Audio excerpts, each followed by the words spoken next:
Thank you, Andrew. Yeah, Jamie and I would have to do a Google Maps comparison to see who exactly came the furthest, but it's pretty close. So like Andrew said, I'm Niki Mosier. I work at Seer Interactive. Seer is based in Philadelphia, Pennsylvania. I'm lucky enough I get to work remote from home in Denver, Colorado, which is pretty great. I'm on the technical team, so I spend most of my time doing technical audits, helping with site migrations, answering one-off technical questions from our SEO team, that sort of thing. Been doing SEO for almost 10 years. I got my start customizing WordPress sites for freelance clients, which then I would deliver a site to a client and they would say, okay, great, now how do people find me? And I was like, that's a great question. So that kind of led into doing SEO and just kind of snowballed from there. I've been, other than a couple of years freelance, I've been agency side at a variety of sized agencies, and Seer's definitely the largest. So I've got a pretty good experience with clients across all different verticals and brands and sizes of websites and that sort of thing. So this is where I live, Colorado. I get some pretty good ideas, or I think good ideas sometimes, out in the mountains looking at views like this, and that's kind of where I got the idea for technical competitive analysis. We spend a lot of time thinking about our competitors, as Natalie mentioned. It's super important. A lot of that time is usually spent talking about things like keyword research and looking at a competitor's call to action, what's happening on page with their website. And I thought, well, what happens if we actually look at the technical side of a competitor's site? So keeping your friends close and your enemies closer applies to your competitors as well. But I wondered, what would happen if we looked at the technical side of a competitor's site? So what's their page speed? Are they using structured data? All of those kind of other behind the scenes factors that are going on with a competitor's website. Why would this be important? Why would this be valuable to your clients? So how many of you, a little bit of audience participation, how many of you have spent hours putting together amazing recommendations for a client and then just having them not implement those at all for a reason? Yeah, a lot of people. It's super frustrating. Definitely something you've run into, especially around things like page speed, structured data. Clients are like, why is that important? Why do I need to put the dev resources towards that? So if you're able, my thought process behind this was, if you're able to go to a client and say, hey, look, here's where your competitor stacks up compared to you with page speed. They're doing all of these cool things with structured data. You're way down here. Being able to take those and not only be able to make improvements on your client's site, but use that data to actually get them motivated to make improvements, I thought would also be pretty cool and pretty valuable.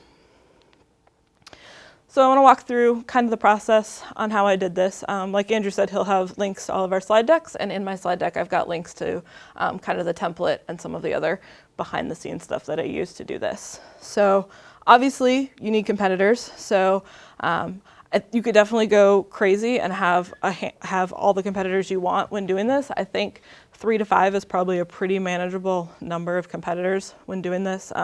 You're gonna get some pretty good data, but you're not gonna be overwhelmed with the amount of data as well. And you're not gonna spend days and days collecting data before you can actually start to dive into that data. When looking at competitors, I think even though Google is using the mobile first index, they care more about mobile traffic and the mobile index. I think it's also important to look at how your competitors differ between mobile and desktop. For a lot of industries and a lot of niches, you're still going to be getting more desktop traffic than mobile. So paying attention to what those two differences are in your competitors for different keywords. And then thinking about things like search volume when you're looking at your competitors. Say you have a keyword like dog coats, and that keyword it has a really high search volume. On the flip side, pick a keyword that's important to you. Maybe it's more long tail, and look at and has lower search volume. Look at the competitors you have for that keyword as well, so you can get really a broad range of your competitors that you have for your website. You need to actually gather the data. So this is a link to the template that I put together in Google Sheets. It kind of walks you through all of the data points and has some notes in it as far as the different sources to get the data. The tools that I used and really liked for this were Screaming Frog. You can get so much data. I don't know why it took me almost 10 years as an SEO to be like, drop a client's competitor site into Screaming Frog. You can get a lot of data on a competitor site from Screaming Frog. Mobile Moxie is another really great tool.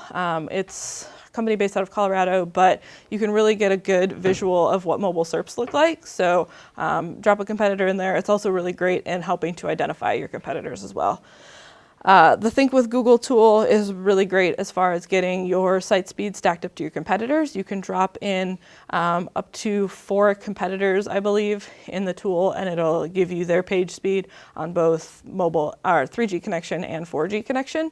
So to be able to see those stacked up in one tool is really great.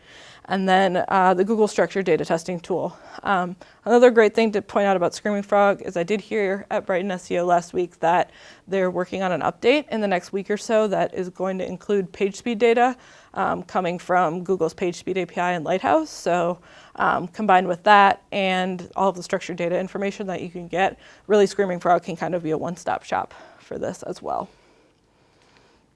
And then once you get all of that data, you get to have fun and look for all the opportunities. So this is usually kind of the first graphic that I give to clients when I deliver this. I like to do kind of like a report card wrap up that gives them where they stack up against the competitors. It kind of is a good visual as far as the things that I looked at and where they stacked up and where the competitors landed. The client that I most recently did this for, we have a non-disclosure agreement for, so I just blocked out the names of competitor 1, 2, and 3. The first thing I looked at was page speed. So coming from Google's Think with Google tool, being able to see how they stack up. This is on a 4G connection.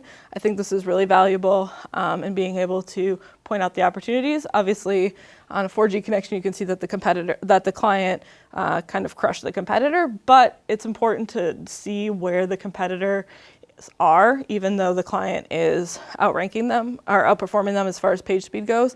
On the flip side, on the 3G connection, the client was way at the bottom of the pile, and even though most people are searching on a 4G connection, it's still important to have it optimized for 3G because there are going to be instances where people are going to be trying to access your site. So it's also important to just have those benchmarks to keep an eye on what the client is doing. If all of a sudden you run this test again in 6 months and you see that the client's page speed is improved drastically, it's probably a pretty good sign that maybe that competitor's page speed is improved, that competitor's probably all of a sudden taking part in some SEO work, and it's probably important to pay attention to what they're doing. So page indexation, this one's a little deep. I did a couple of things, multiple things here. So I looked at the number of pages that they had indexed, and to do that I did a site colon search in Google. Obviously not the most accurate. Search Console's a little more accurate there, but we don't have Search Console for our competitors. So I'm just doing a site colon search to see how many pages a competitor might have indexed, and then pulling a Screaming Frog report of any indexable pages. At this step, I took out any pages like CSS pages, image pages, anything like that that's not a content page, just to get the number of indexable pages to compare that to the number of index pages. And what this does is it gives us kind of a sense of how much content a competitor could have that Google could be crawling, and where your client might stack up to that number. Then I also looked at crawl depth, so I used kind of the rule of 3 there, which is, would it take Google more than 3 clicks or a user more than 3 clicks to get to any of the important indexable pages?